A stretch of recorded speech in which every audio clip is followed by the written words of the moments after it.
వేంపల్లి పట్టణంలో వరుస చోరీలకు పాల్పడుతున్న దొంగను ఎట్టకేలకు పోలీసులు పట్టుకున్నారు. పులివెందులకు చెందిన జయప్రకాష్ రెడ్డి అనే వ్యక్తి వరుసగా 4 చోరీలు చేసినట్లు పోలీసులు గుర్తించారు. అరెస్ట్ చేసిన వ్యక్తి వద్ద నుంచి 6 గ్రాముల బంగారం, 2 వెండి గ్లాసులు, 40 చీరలు, ఒక టీవీని స్వాధీనం చేసుకున్నారు. అలాగే దొంగతనానికి ఉపయోగించిన ఒక బైకును, బ్లౌజులను సీజ్ చేసినట్లు వేంపల్లి సిఐ నరసింహులు వెల్లడించారు. ఇళ్లకు తాళాలు వేసి వెళ్లేవారు తప్పనిసరిగా పోలీసులకు సమాచారం అందించాలని తెలిపారు.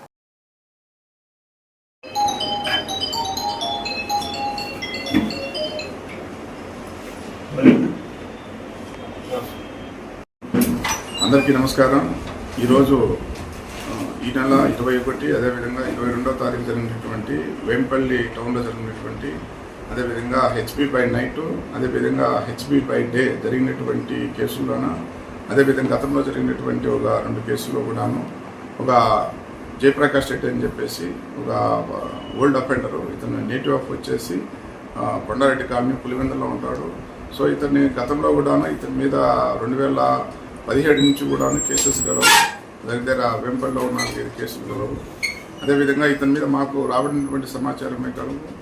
ఈ వెంపల్లిలో జరుగుతున్నటువంటి దాంట్లో ఈ హౌస్ బ్రేకింగ్ ఎవరెవరు చేస్తున్నారనే పాయింట్ ఆఫ్ వ్యూతో మేము పాత ముద్దాయిలను విచారిస్తుంటే సో ఈ యొక్క ముద్దాయిని మేము అరెస్ట్ చేసి ఈరోజు ఇక్కడ వెంపల్లి టౌన్లో ఉన్నటువంటి చైతన్య స్కూల్ బ్యాక్ సైడ్ జరిగినటువంటి యొక్క ఇంట్లో దొంగతనం చేసిండేది. అదేవిధంగా రెడ్డి కాలనీ జరిగినటువంటి దాంట్లో డే టైం జరిగినటువంటి దాంట్లో కూడా ముద్దాయి నేరాన్ని అంగీకరించడం జరిగింది. అదేవిధంగా గతంలో చేసినటువంటి దాంట్లో ఒక శారీ సెంటర్లోనూ బార్బర్ షాప్లో కూడా చేసినటువంటి దాంట్లో కూడా ఈ ప్రాపర్టీ కూడా రికవర్ చేయడం జరిగింది. సో ముఖ్యంగా ప్రజలకు ముఖ్యమైన గమనిక, పోలీసు వారు ప్రాపర్టీ యొక్క అఫెన్సెస్ నిర్మూలించడానికి ఎప్పుడు సిద్ధంగా ఉంటారు.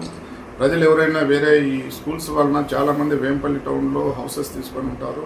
వాళ్ళు ఎవరైనా సరే ఇళ్ళకి గాను వేరే పనుల మీద కనుకపోతే కన్నా మీ యొక్క లాక్ చేసిన యొక్క ఇంటి యొక్క వివరాలు పోలీసు వారికి కానీ తెలిపితే పోలీసు వారు మీరు మరీ తిప్పుకొని వచ్చే వరకు కూడాను మీ యొక్క ఇంటి యొక్క ప్రొటెక్షన్ పోలీసు వారు తీసుకుంటారని చెప్పేసి ఈ యొక్క సందర్భంగా నేను అందరికీ కూడా తెలియజేస్తున్నాను.